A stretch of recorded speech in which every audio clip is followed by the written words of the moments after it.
नमस्कार, मैं आनंद कुमार। 2 वर्षों से कम का वक्त बचा है लोकसभा के चुनाव होने में।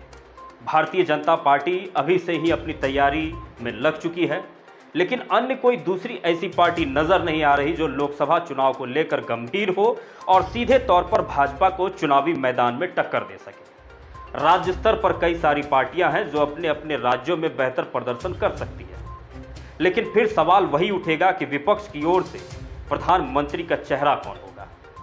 इसका अंदाजा लगा पाना काफी कठिन है। कांग्रेस को मिलाकर विपक्ष का चेहरा कुछ इस प्रकार है। पश्चिम बंगाल में तृणमूल कांग्रेस, बिहार में आरजेडी, झारखंड में झारखंड मुक्ति मोर्चा पार्टी और उत्तर प्रदेश में समाजवादी पार्टी। यह कुछ पार्टियां हैं जो विपक्ष की भूमिका निभा सकती है 2024 के लोकसभा चुनाव। लेकिन इसके लिए भी इन पार्टियों को एक मंच पर खड़े होकर किसी एक चेहरे को देश के सामने रखना होगा जिस पर जनता भरोसा जता सके। लोकसभा चुनाव में कुल 28 राज्यों में चुनाव होने हैं, जिसमें 8 केंद्र शासित प्रदेश हैं। कुल 12 राज्य भी ऐसे हैं जिनमें सीधे तौर पर भाजपा की सरकार है। इसके अलावा 4 राज्य ऐसे भी हैं जहां की सरकार में भाजपा शामिल है, मतलब गठबंधन के रूप में। पहले नंबर पर बिहार, दूसरे नंबर पर नागालैंड, तीसरे नंबर पर मेघालय और चौथे नंबर पर पुडुचेरी, जो कि केंद्र शासित प्रदेश है। कभी सबसे बड़ी पार्टी के रूप में देखे जाने वाली पार्टी कांग्रेस पार्टी आज 2 राज्यों में सिमट करके रह गई है, राजस्थान और छत्तीसगढ़। इसके अलावा 2 राज्यों की सरकार में कांग्रेस गठबंधन के रूप में शामिल है, महाराष्ट्र और झारखंड। कुल 10 राज्य ऐसे भी हैं जहां पर ना तो बीजेपी और ना ही कांग्रेस की सरकार है। पंजाब, दिल्ली, उड़ीसा, केरल, पश्चिम बंगाल, आंध्र प्रदेश, तेलंगाना, सिक्किम, मिजोरम और तमिलनाडु। आंकड़ा बिल्कुल साफ है। एक तरफ अलग अलग पार्टी और अलग अलग उनके नेता एक मंच पर जो कभी आ नहीं सकते, दूसरी तरफ कांग्रेस है जो पार्टी तो बड़ी है लेकिन नेतृत्व करने की क्षमता समाप्त हो गई। राज्य दर राज्य चुनाव हारती जा रही कांग्रेस पार्टी परिवारवाद की राजनीति से बाहर ही नहीं निकल पा रही। कहीं ना कहीं यही सबसे बड़ी वजह है कांग्रेस पार्टी की जो आज दुर्गति हो रही है।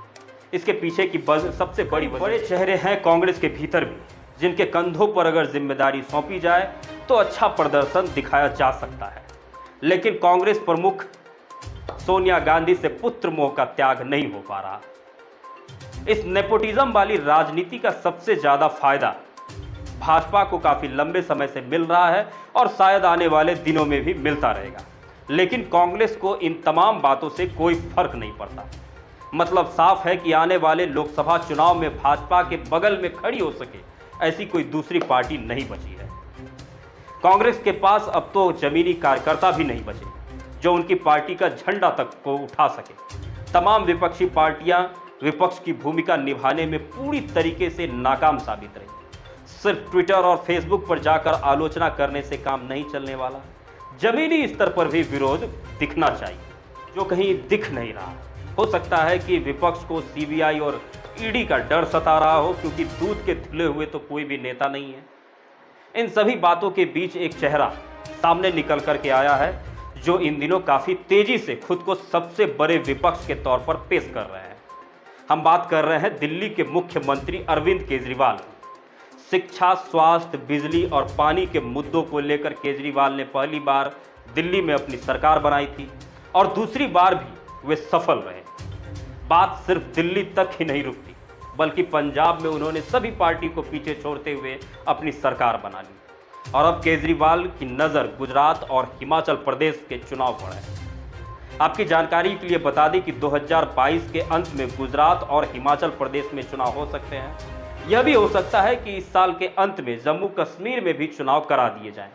फिर 2023 में भी कुल 9 राज्यों में चुनाव होने हैं और फिर उसके बाद 2024 में लोकसभा चुनाव का महासंग्राम। मतलब इन 2 सालों के भीतर विधानसभा चुनाव का यह नतीजा यह तय करेगा कि आम आदमी पार्टी 2024 के लोकसभा चुनाव में कहां खड़ी हो पाती है। पंजाब चुनाव जीतने के बाद केजरीवाल का हौसला काफी ज्यादा बुलंद है। गुजरात में जब केजरीवाल और भगवत मान पहुंचे तो उनकी रैली में काफी बड़ी भीड़ देखने को मिली। उनके रोड शो में काफी कार्यकर्ता पहुंचे हुए थे।